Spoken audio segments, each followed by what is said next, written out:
Hi, my name is Annie, and we will be looking at a set of SAT reading and writing questions today. All right, so the first question we have is related to reading. We are going to look for an answer that best shows the overall central message of this passage. Biologist Valentina Gomez-Bahamon and her team have investigated two subspecies of the fork-tailed flycatcher bird that live in the same region in Colombia, so we're going to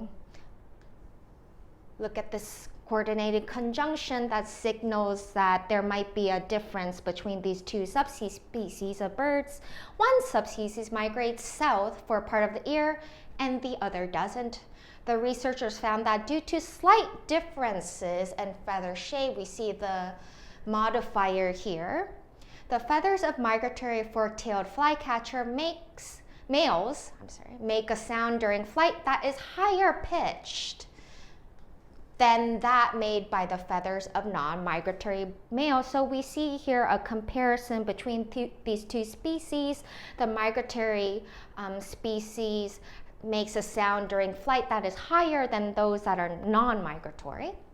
The researchers hypothesize, so they are making a scientific conjecture, that fork-tailed flycatcher males are attracted to the specific sound made by the males of their own subspecies, and that over time the female's preference will drive, so this is making a conjecture into that projects into the future, further genetic and anatomical divergence between the subspecies, which finding, if true, most directly support Gomez-Bahamon and her team's hypothesis. So we are looking for an answer that would most directly support this hypothesis that these higher pitched sound will directly influence the mating preference of migratory females.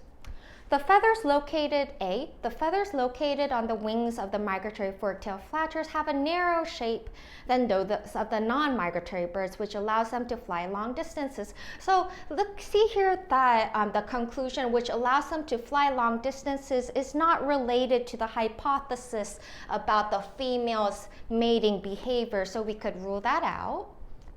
B, over several generations, the sound made by the feathers of migratory male fork-tailed flycatchers grows progressively higher pitched relative to that made by the feathers of non-migratory males.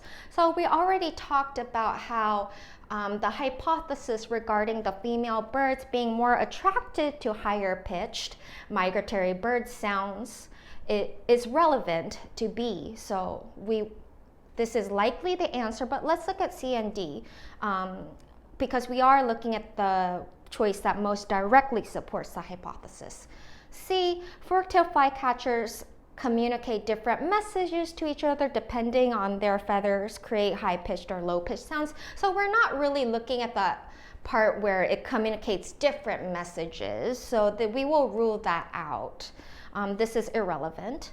D, the breeding habits of the migratory and non-migratory fork-tailed flyers remain generally the same over several generations. While it is true that D does include mention of the breeding habits, we are rather looking at evidence that would support the relationship between breeding preferences and the high-pitched sound that converges with the shape of the feather, so this would not be applicable.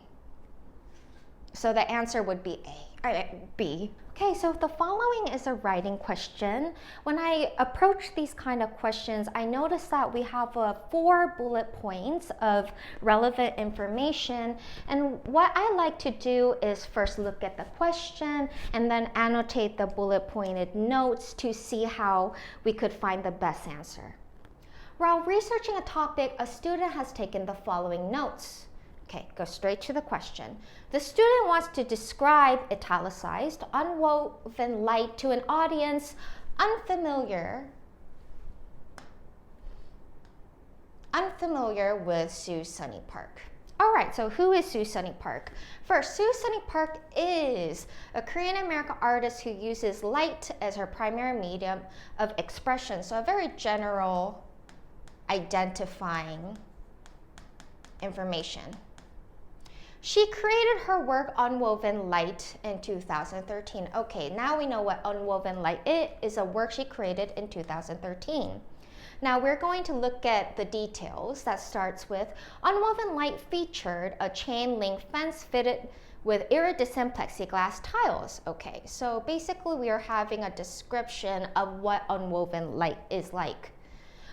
When light passes through the fence, a colorful prisms form. So what we're seeing is more like the final output of what unwoven light creates. So let's look at an answer choice that best fits the student's use of these notes to introduce Sue Sunny Park to an audience unfamiliar with her work.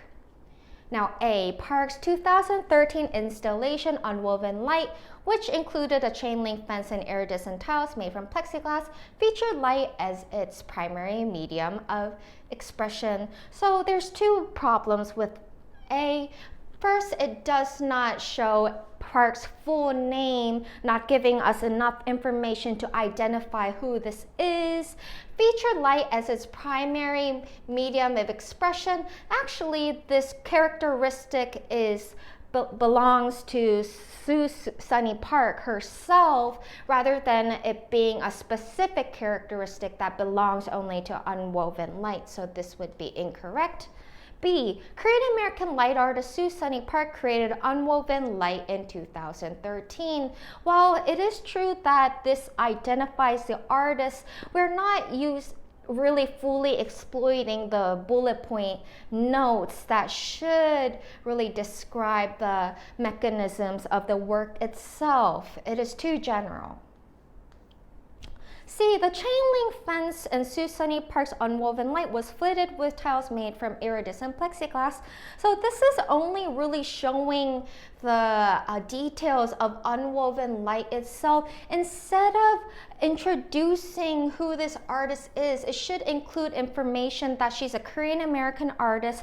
We also see that the date of this installation is omitted. So there's too many details that are omitted. That does not make this the best answer choice. Now we are finally left with D.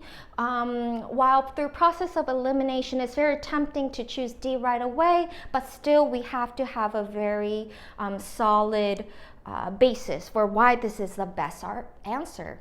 An Unwoven Light, a 2013 work by Korean American artist Sue Sunny Park. So we hear that we have the modifying details that specify the date of the work, the ethnicity and job of this artist.